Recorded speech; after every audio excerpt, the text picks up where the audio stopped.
ഈജിപ്തും തുർക്കിയും കളത്തിലിറങ്ങുകയാണ്.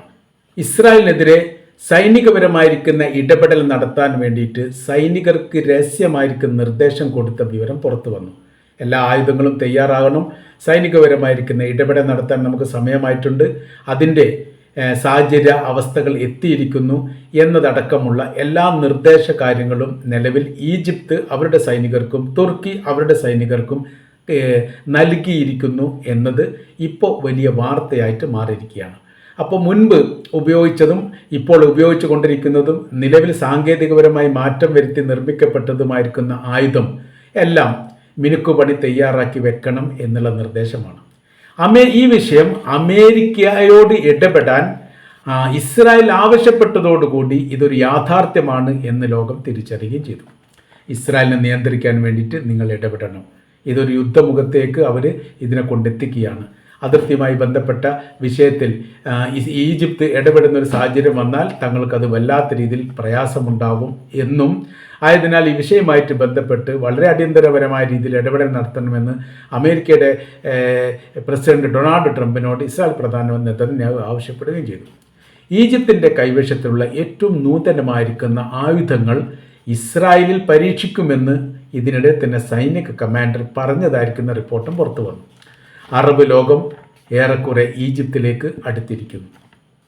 1967 മാരക യുദ്ധം നടത്തുന്നതിന് നേതൃത്വം നൽകിയിരിക്കുന്ന രാജ്യമാണ് ഈജിപ്ത്. യുദ്ധത്തിൽ പരാജയപ്പെട്ടിട്ടുണ്ടെങ്കിലും ഇസ്രായേലിനെ സംബന്ധിച്ചിടത്തോളം ഈജിപ്തിന് എല്ലാ കാലത്തും പേടിയാണ്. നേർക്ക് നേരെ 4 യുദ്ധങ്ങളും അതല്ലാത്ത രീതിയിൽ 10 യുദ്ധവും ഈജിപ്തുമായിട്ട് അവരുടെ 1948 സ്വാതന്ത്ര്യത്തിന് ശേഷം നടത്തിയിട്ടുണ്ട് എന്നതിനാൽ ഈജിപ്തിന് ഇസ്രായേലിനെതിരെ യുദ്ധം നടത്തുക എന്നുള്ളത് ഈജിപ്തിനെ സംബന്ധിച്ചിടത്തോളം അത്ര വലിയ വിഷയമൊന്നും വരില്ല. അവർ സ്ഥിരമായ രീതിയിൽ ചെയ്യുന്ന പണിയാണ്. അതിൻ്റെ ഒരു ആവർത്തനം മാത്രമേ കണക്ക് കൂട്ടേണ്ടതുള്ളൂ. പാകിസ്ഥാനും ഈജിപ്തും ഇതിനിടയിൽ ചർച്ച നടത്തിയായിരിക്കുന്ന വിവരം പറയുന്നു. എന്ന് വെച്ചാൽ മുസ്ലിം രാജ്യങ്ങൾ ഏറെക്കുറെ ചേർന്ന് നിൽക്കുന്ന ഒരു സാഹചര്യത്തിലേക്ക് കാര്യങ്ങൾ പോകുന്നു എന്ന് ചുരുക്കം. തുർക്കി അവരുടെ സൈന്യത്തോട് തയ്യാറാകാൻ ആവശ്യപ്പെട്ടു. തുർക്കിയുടെ പത്രം പ്രാധാന്യത്തോടു കൂടി ഇത് റിപ്പോർട്ട് ചെയ്തു. 4 ലക്ഷം കരസേനയാണ് ഈജിപ്തിനുള്ളത്. റിസർവ് സൈനികരടക്കം ഏകദേശം 10 ലക്ഷത്തോളം ഈജിപ്തുണ്ട്. മേഖലയിലെ ഏറ്റവും ശക്തരായിരിക്കുന്ന കരസേനയുള്ള രാജ്യത്തിൻ്റെ പേരാണ് ഈജിപ്ത്. 1,70,000 ആണ് ഇസ്രായേലിലെ കരസേനയുടെ എണ്ണം. അവർ റിസർവ് സൈനികർ ഏകദേശം 3.5 ലക്ഷം ഉണ്ട് എന്ന് പറയപ്പെടുന്നു. എന്നുവെച്ചാൽ എല്ലാം കൂടി കൂടിയാൽ 5 ലക്ഷത്തിൻ്റെ അടുത്തേ എത്തൂ. ഇസ്രായേലിനെ സംബന്ധിച്ചിടത്തോളം മറ്റ് ഈജിപ്തിനെ സംബന്ധിച്ചിടത്തോളം 10 ലക്ഷത്തോളമുണ്ട്. തുർക്കി ആണെങ്കിൽ 3.5 ലക്ഷം സൈനികരും 6 ലക്ഷം റിസർവ് സൈനികരുമുണ്ട്. തുർക്കി നാറ്റോ സഖ്യം ആയതുകൊണ്ട് ഇസ്രായേൽ തുർക്കിയെ ആക്രമിക്കുന്ന ഒരു സാഹചര്യം വന്നാൽ അതൊരു മഹാലോക യുദ്ധത്തിലേക്ക് എത്തും എന്നുള്ളതാണ് ഇവിടുത്തെ വിഷയം. എന്താണ് ഇത്ര പെട്ടെന്ന് അല്ലെങ്കിൽ ഇപ്പോഴത്തെ ഒരു സാഹചര്യത്തിൽ ഈജിപ്ത് ഈ വിഷയത്തിൽ ഇടപെടാനുള്ള കാരണം?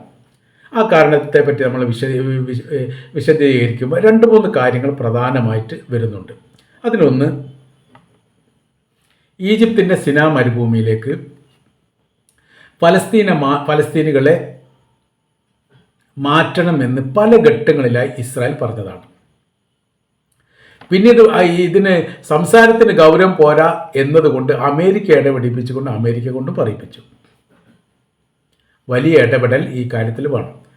സിനാ മരുഭൂമിയിലേക്ക് അഭയാർത്ഥികളായി ഫലസ്തീനികളെ മാറ്റുന്ന സമയത്ത് അവിടെ ഭാവിയിൽ വരാൻ പോകുന്ന പ്രയാസങ്ങളും ബുദ്ധിമുട്ടുകളും, കാരണം 23 ലക്ഷം മനുഷ്യന്മാരുണ്ട്. അത് ഗസയിൽ മാത്രമുള്ളതാണ്, വെസ്റ്റ് ബാങ്കിലത്തല്ല. അവരങ്ങോട്ട് മാറ്റുന്ന സ്ഥിതിയിൽ സങ്കീർണമായിരിക്കുന്ന വിഷയങ്ങൾ അവിടെ ഉണ്ടാവാനും രോഗവും മരണങ്ങളും മറ്റുള്ള പ്രശ്നങ്ങളും അവരുടെ കുട്ടികളുടെ ഭാവിയുമായിട്ട് ബന്ധപ്പെട്ട വിഷയം, അങ്ങനെ എല്ലാ കാലത്തും ഒരു ബാധ്യതയിലേക്ക് ഈജിപ്ത് വരും എന്ന് ഈജിപ്ത് ഭയപ്പെടുന്നു. ഇതാണ് പ്രധാനമായിരിക്കുന്ന കാരണങ്ങളിൽ ഒന്ന്. 2, ഗസ എന്ന് പറയുന്ന പ്രദേശം ഈജിപ്തിൽ നിന്ന് 1967 അറബ് ഇസ്രായേൽ യുദ്ധത്തോടനുബന്ധിച്ച് ഇസ്രായേൽ പിടിച്ചെടുത്ത പ്രദേശമാണ്.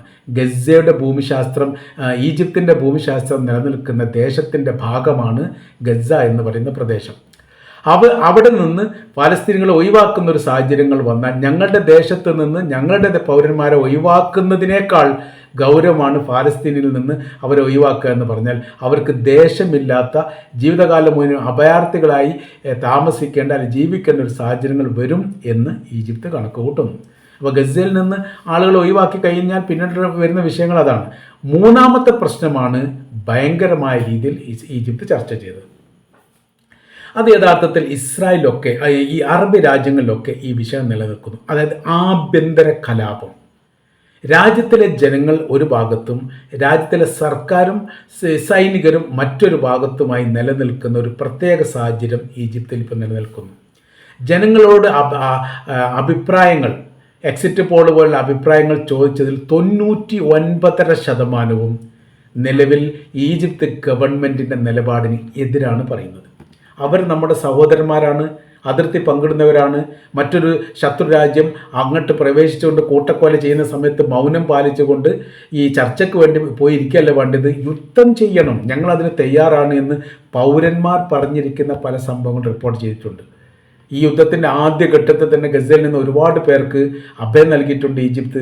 അവിടെ ആശുപത്രി നിർമ്മിച്ചിട്ടുണ്ട്, ചികിത്സ നൽകുന്നുണ്ട്, പഠനവുമായിട്ട് ബന്ധപ്പെട്ട കാര്യത്തിന് വലിയ സഹായങ്ങൾ ഈജിപ്ത് നൽകുന്നുണ്ട്. അതൊക്കെ ഈജിപ്ത് എന്ന് പറഞ്ഞാൽ ഗവൺമെൻറ് ചെയ്യുന്നു എന്നതിനപ്പുറം അവിടുത്തെ പൗരന്മാരായിരിക്കുന്ന ആളുകൾ സർക്കാരിനെതിരെ ഒരു പ്രക്ഷോഭ സമരങ്ങൾ നടത്താതിരിക്കാനും കൂടിയാണ് ചെയ്യുന്നത്. അതിൻ്റെ കാര്യം ഈ ഹുസ്നി മുബാറക്കിൻ്റെ ഭരണം അവിടെ അവസാനിച്ചതോടുകൂടി പിന്നീട് അവിടെ വിപ്ലവങ്ങൾ ഉണ്ടായിട്ടുണ്ട്, ജനകീയ പ്രക്ഷോഭങ്ങൾ ഉണ്ടായിട്ടുണ്ട്, ജനാധിപത്യ സംവിധാനങ്ങൾ ഉണ്ടായിട്ടുണ്ട്. അങ്ങനെയാണ് ഏറ്റവും ഒടുവിൽ ഇപ്പോൾ സി പ്രസിഡന്റ് ആകുന്നത്. സിസിൻ്റെ ഭരണ സംവിധാനങ്ങൾ അത്ര തൃപ്തികരമൊന്നുമല്ല. അപ്പോൾ ഈജിപ്തിനെ സംബന്ധിച്ചിടത്തോളം അവരുടെ ഭരണം സ്ഥിരമായ രീതിയിൽ നിലനിർത്തുക എന്നുള്ളതും അഭയാർത്ഥി പ്രവാഹം തടയുക എന്നുള്ളതും ഫലസ്തീനികളുടെ ആ ദേശത്ത് താമസിപ്പിക്കുക എന്നുള്ളതും നിർബന്ധമായിരിക്കുന്ന കാര്യമാണ്. ആഭ്യന്തര പ്രക്ഷോഭങ്ങൾ ഉണ്ടാകുന്നത് വിഷയവുമായിട്ട് ബന്ധപ്പെട്ട് ഒരുപാട് വിലയിരുത്തൽ ഇപ്പോൾ നടത്തുന്നുണ്ട്. ഒന്ന് ശ്രീലങ്കയിൽ പ്രസിഡന്റിനെതിരെ വലിയ പ്രക്ഷോഭ പരിപാടികൾ നടന്നു. ജനാധിപത്യ രാജ്യമാണ്, പറഞ്ഞിട്ട് കാര്യമൊന്നുമില്ല. അവിടെ പ്രസിഡന്റിനെതിരെ പ്രക്ഷോഭത്തിൽ സർക്കാർ പരാജയപ്പെട്ടു. രണ്ടാമത് ബംഗ്ലാദേശ് നടന്നു. അവിടുത്തെ കാലിദാസിയ അഭയം തേടി ഇന്ത്യയിലേക്ക് വരുന്ന സാഹചര്യം ഉണ്ടായത് ഭരണത്തിന് അവർ വീണു. പ്രക്ഷോഭകാരികളുടെ സമരം വിജയിച്ചു. മൂന്നാമത് ഇപ്പം നടന്നത് നേപ്പാളിലാണ്. നേപ്പാളിൽ അവിടെ ഭരണാധികാരികളെ ഉടുമുണ്ടരിച്ചുകൊണ്ട് അവർ എറിഞ്ഞു ഓടിച്ചു എന്നുള്ളത് കൊലപ്പെടുത്തി എന്ന തരത്തിലുള്ള റിപ്പോർട്ടൊക്കെ വന്നു. അവരുടെ രാജാവിൻ്റെ ഭാര്യയുടെ വീടടക്കം കത്തിച്ചു എന്നുള്ള രീതിയിലൊക്കെയാണ് റിപ്പോർട്ടുകൾ നമുക്ക് വായിക്കാൻ വേണ്ടി സാധിച്ചത്. അത്രയ്ക്ക് ഭയാനകരമാണ് ജനകീയപരമായിരിക്കുന്ന പ്രക്ഷോഭങ്ങളും സമരങ്ങളും. പൊട്ടിപ്പുറപ്പെട്ടാൽ നിയന്ത്രിക്കാൻ പറ്റാത്ത വിധം രാജ്യത്തിലെ ഭരണസിരാ കേന്ദ്രങ്ങളെ കീഴടക്കുന്ന സാഹചര്യങ്ങൾ ഉണ്ടാവും. അതിന് ചിലർ ജനകീയ പ്രക്ഷോഭത്തിന് ആരെങ്കിലും പിന്തുണ നൽകുകയാണെങ്കിൽ അതിനൊന്നുകൂടി ആക്കം കൂടും. അതാണ് ലിബിയയിൽ കണ്ടത്. അമേരിക്കയുടെ പിന്തുണയോട് കൂടിയാണ് ലിബിയയുടെ പ്രസിഡന്റ് കേണൽ ഗദ്ദാഫിയെ വെടിവെച്ച് കൊന്നതെന്നുള്ള കാര്യം നമുക്കറിയാവുന്നതാണ്. ഇപ്പോൾ അതിൻ്റെ രണ്ടാമത്തെ ഒരു ഭാഗം എന്ന് പറഞ്ഞാൽ തുർക്കിയിലേക്ക് കയറിക്കൊണ്ടാണ്. തുർക്കിയും ഈ കാര്യത്തിൽ വലിയ ശക്തമായിരിക്കുന്ന നടപടിയിലേക്ക് നീങ്ങുകയാണ്. അതിന് അവർ പറയുന്ന കാര്യങ്ങൾ ഉണ്ട്. ഇറാൻ ആക്രമിക്കാൻ വേണ്ടി തുർക്കിയുടെ ആകാശം ഇസ്രായേൽ ഉപയോഗിച്ചു. അത് രണ്ടാമത്തെ ഉപയോഗവുമായിട്ട് ബന്ധപ്പെട്ട്, രണ്ടാമത്തെ പ്രാവശ്യം ഇത് ഉപയോഗിച്ചതുമായിട്ട് ബന്ധപ്പെട്ട് വലിയ രീതിയിലുള്ള നിർദ്ദേശം ഇസ്രായേൽ നൽകി. നിങ്ങൾ തങ്ങളുടെ രാജ്യാതിർത്തി ഉപയോഗിച്ചുകൊണ്ട് ഇറാൻ ആക്രമിക്കുന്ന ഒരു സാഹചര്യം വന്നു കഴിഞ്ഞാൽ നിങ്ങളുടെ വിമാനത്തെ വെടിവെച്ചിടും എന്ന് തന്നെ പറഞ്ഞു. അവരുമായിട്ടുള്ള എല്ലാ ബന്ധങ്ങളും അവസാനിക്കും. നയതന്ത്ര ബന്ധമൊന്നും ഇസ്രായേലും തുർക്കിയും നമ്മൾ ഇപ്പോൾ ഇല്ല. കയറ്റുമതി ഇറക്കുമതിയായിട്ട് ബന്ധപ്പെട്ടുള്ള ബന്ധങ്ങളെല്ലാം അവസാനിച്ചു. അങ്ങനത്തെ വല്ലാത്തൊരു സാഹചര്യത്തിലേക്കും അവസ്ഥയിലേക്കുമാണ് ഇപ്പോൾ തുർക്കിയും ഇസ്രായേലും നീങ്ങിക്കൊണ്ടിരിക്കുന്നത്. അതിൻ്റെ ഭാഗമായിട്ടാണ് ഈ നിലപാട് അവർ പറഞ്ഞിരിക്കുന്നത്. അതായത് ഈജിപ്തുമായി ചേർന്നുകൊണ്ട് ഒരു സൈനിക മുന്നേറ്റം ഉണ്ടാക്കാൻ വേണ്ടിയിട്ട് തുർക്കി താല്പര്യം കാണിക്കുന്നു. അതുമായി ബന്ധപ്പെട്ട ഇടപെടൽ നടത്തുന്നുണ്ട്. അപ്പോൾ സൈനിക വിഭാഗത്തോട് ഇടപെടാൻ വേണ്ടിയിട്ട്, സൈനിക വിഭാഗം സജീവമാക്കാൻ വേണ്ടിയിട്ടുള്ള നിർദ്ദേശമാണ് നൽകിയത്. ഇതിനു മുമ്പ് UN സഭയിൽ വെച്ച് അതിരൂക്ഷമായിരിക്കുന്ന വിമർശനമാണ് ഇസ്രായേൽ പ്രധാനമന്ത്രി നെതന്യാഹുവിനെതിരെയും ഇസ്രായേൽ രാജ്യത്തിനെതിരെയും തുർക്കിയുടെ പ്രസിഡന്റ് റജബ് തയ്യിബ് ഉർദുഗാൻ നടത്തിയത്. അപ്പോൾ തുർക്കിയുടെ പ്രസിഡന്റ് ഉർദുഗാൻ പറഞ്ഞിരിക്കുന്നത് ലോകത്തിലെ ഏക ഭീകര രാജ്യമാണ് നിലനിൽക്കുന്നത്, അത് ഇസ്രായേലാണ്. ആ ഭീകര രാജ്യത്തിൻ്റെ ഭീകരവാദി നേതാവാണ് ഇസ്രായേലിൻ്റെ പ്രധാനമന്ത്രി. അത്ര കണിശമായിരിക്കുന്ന ഒരു ഭാഷാ പ്രയോഗമാണ് അന്ന് അവർ നടത്തിയത്. പിന്നീട് അങ്ങോട്ട് വലിയ ഫൈറ്റ് നടന്നു. അതുമായി ബന്ധപ്പെട്ട് വലിയ പ്രശ്നങ്ങളുണ്ടായി. ഇസ്രായേലുള്ള തുർക്കിയുടെ എംബസി അടച്ചുപൂട്ടി. രാജ്യത്ത് പ്രവർത്തിക്കുന്ന ഇസ്രായേലിൻ്റെ അംബാസഡറോട് രാജ്യം വിട്ടുപോകാൻ പറഞ്ഞു. അങ്ങനത്തെ കണിശമായിരിക്കുന്ന കുറേ നയങ്ങളും നിലപാടുകളൊക്കെ ഉർദുഗാൻ എടുത്തിട്ടുണ്ട്. പക്ഷേ യുദ്ധത്തിൽ നേരിട്ട് ഒരു ഇടപെടൽ നടത്തിയിട്ടില്ല. ആ യുദ്ധത്തിൽ നേരിട്ടുള്ള ഇടപെടലിന് വേണ്ടിയിട്ട് ഈജിപ്തിനോട് പറഞ്ഞു. അതിന് ഈ തുർക്കിയുടെ ഭാഗത്തും വലിയ രീതിയിലുള്ള വിമർശം ഇസ്രായേലിനെതിരെ നടക്കുന്നുണ്ട്. എന്നാൽ തുർക്കി കളത്തിൽ ഇറങ്ങാത്തതുമായി ബന്ധപ്പെട്ട് വലിയ തർക്കങ്ങളും പ്രശ്നങ്ങളും ഒരു ജനാധിപത്യ രാജ്യം എന്ന നിലക്ക് ആ രാജ്യത്ത് നടക്കുന്നുണ്ട്. വലിയൊരു സാമ്രാജ്യമായിരുന്നു തുർക്കി എന്ന ഓട്ടോമാൻ സാമ്രാജ്യത്തെ നിയന്ത്രിച്ച ഒരു മഹാരാജ്യം ഇപ്പോൾ ഇത്രയും വലിയ ക്രൂരമായിരിക്കുന്ന പ്രവർത്തനം ഗസക്കകത്ത് നടത്തുന്ന സമയത്ത് മൗനം പാലിക്കുന്നതിൽ ജനങ്ങൾക്കുള്ള പ്രതിഷേധം ഇപ്പോൾ തളച്ചു മറുകയാണ്. അത് കണ്ടിൽ നടിക്കാൻ വേണ്ടി ഭരണകൂടത്തിന് സാധിക്കുന്നില്ല. അങ്ങനത്തെ വലിയൊരു പ്രശ്നമുണ്ട്. രാജ്യത്തിൻ്റെ ചുറ്റുഭാഗത്ത് നടക്കുന്ന രാഷ്ട്രീയമായിരിക്കുന്ന മാറ്റങ്ങളും സ്ഥിതിഗതികളും ഒക്കെ നിയന്ത്രിക്കുകയോ വിലയിരുത്തുകയോ ചെയ്തിട്ടില്ലെങ്കിൽ വലിയ ഭവിഷ്യത്തുണ്ടാകും എന്ന് കൂടി യഥാർത്ഥത്തിൽ തുർക്കി മനസ്സിലാക്കുന്നു. അങ്ങനെ ഈജിപ്തും തുർക്കിയും യഥാർത്ഥത്തിൽ കളത്തിലേക്ക് ഇറങ്ങാൻ വേണ്ടി തീരുമാനിച്ചിരിക്കുന്നു. അങ്ങനെ വരുന്ന സമയത്ത് ഒരു മഹായുദ്ധത്തെ തന്നെ ഇസ്രായേലിന് പ്രതീക്ഷിക്കാവുന്നതാണ്. ഇനി ഇറാൻ്റെ നിലപാട് ഉണ്ടായിട്ട് ഇറാൻ എപ്പോഴും സെപ്പറേറ്റ് ആയിട്ടാണ് പറയുന്നത്, ഞങ്ങൾ ചെയ്യും എന്നുള്ളതാണ്. അതിനിപ്പോൾ ഇവരുമായിട്ട് കൂട്ടുകൂടി ചെയ്യുന്ന പ്രവൃത്തിയുമായിട്ട് ബന്ധപ്പെട്ട കാര്യത്തെക്കുറിച്ചുള്ള ഒരു പ്രതികരണം ഇറാൻ്റെ ഭാഗത്ത് ഉണ്ടായിട്ടില്ല. ഭാവിയിൽ അത് എങ്ങനെയാണ് ഉണ്ടാവുക എന്നുള്ളത് തീർച്ചയായിട്ടും ഇനി വരും ദിവസങ്ങളിൽ നമുക്ക് പറയാൻ വേണ്ടിയിട്ട് തീർച്ചയായിട്ടും സാധിക്കുന്നതാണ്.